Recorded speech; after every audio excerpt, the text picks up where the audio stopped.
నిన్ను నిజంగా నమ్మే వారికి నువ్వేం చెప్పాల్సిన అవసరమే, నువ్వు ఎక్స్ప్లెనేషన్ ఇవ్వాల్సిన అవసరమే లేదు. నిన్ను నిజంగా ప్రేమించేవారు, నిన్ను నిజంగా అర్థం చేసుకునేవారు ఎవరు ఏం చెప్పినా కూడా వాళ్ళు లెక్క కూడా. కానీ నువ్వంటే ఇష్టం లేని వారు ఉంటారు చూసావా, వాళ్ళకి నువ్వు ఎన్ని రుజువులు చూపించినా వాళ్ళు అందులో కూడా ఏదో ఒకటి చెప్తారు. వీళ్ళు ఇట్లా ఇట్లా అని ఉంటారండి, కానీ అది అలా కాదండి, వాళ్ళు అలాగేనండి అని అంటారు. కాబట్టి దేవుని కొరకు జీవిస్తా ఉన్నప్పుడు కొన్నిసార్లు నిందలు రావచ్చు. నిన్ను కొంతమంది చేయనివి నువ్వు చేసినట్లుగా, అననివి నువ్వు అన్నట్లుగా, చెప్పనివి నువ్వు చెప్పినట్లుగా పలకచ్చు. కానీ దట్ డజంట్ మీన్ నువ్వు అది చేసినట్లయితే కాదు. ఎవరో అన్నంత మాత్రాన అయిపోం కదా. ఎవరో మనల్ని విలువలేనట్లు చూసినంత మాత్రాన విలువలేని వారముగా, బహుశా నీ విలువ వారికి అర్థం కావట్లా. అంటే నీకు విలువ దేవుడిచ్చాడు, నీ విలువ ఏంటో క్రీస్తులో, నీకు దేవుడిచ్చిన ఐడెంటిటీ ఏంటో నీకు తెలుసు. కాబట్టి నువ్వేమీ కురుంగిపో.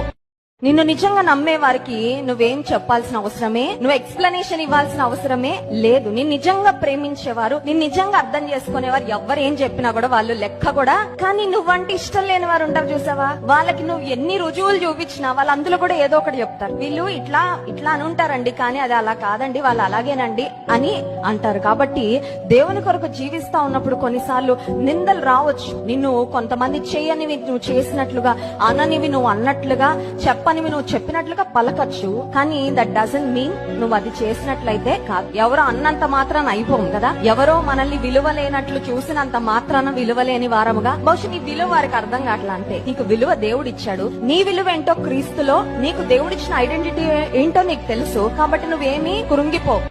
నిన్ను నిజంగా నమ్మే వారికి నువ్వేం చెప్పాల్సిన అవసరమే, నువ్వు ఎక్స్ప్లెనేషన్ ఇవ్వాల్సిన అవసరమే లేదు. నిన్ను నిజంగా ప్రేమించేవారు, నిన్ను నిజంగా అర్థం చేసుకునేవారు ఎవరు ఏం చెప్పినా కూడా వాళ్ళు లెక్క కూడా. కానీ నువ్వంటే ఇష్టం లేని వారు ఉంటారు చూసావా, వాళ్ళకి నువ్వు ఎన్ని రుజువులు చూపించినా వాళ్ళు అందులో కూడా ఏదో ఒకటి చెప్తారు. వీళ్ళు ఇట్లా ఇట్లా అని ఉంటారండి, కానీ అది అలా కాదండి, వాళ్ళు అలాగేనండి అని అంటారు. కాబట్టి దేవుని కొరకు జీవిస్తా ఉన్నప్పుడు కొన్నిసార్లు నిందలు రావచ్చు. నిన్ను కొంతమంది చేయనివి నువ్వు చేసినట్లుగా, అననివి నువ్వు అన్నట్లుగా, చెప్పనివి నువ్వు చెప్పినట్లుగా పలకచ్చు. కానీ దట్ డజంట్ మీన్ నువ్వు అది చేసినట్లయితే కాదు. ఎవరో అన్నంత మాత్రాన అయిపోం కదా. ఎవరో మనల్ని విలువలేనట్లు చూసినంత మాత్రాన విలువలేని వారముగా, బహుశా నీ విలువ వారికి అర్థం కావట్లా. అంటే నీకు విలువ దేవుడిచ్చాడు, నీ విలువ ఏంటో క్రీస్తులో, నీకు దేవుడిచ్చిన ఐడెంటిటీ ఏంటో నీకు తెలుసు. కాబట్టి నువ్వేమీ కురుంగిపో.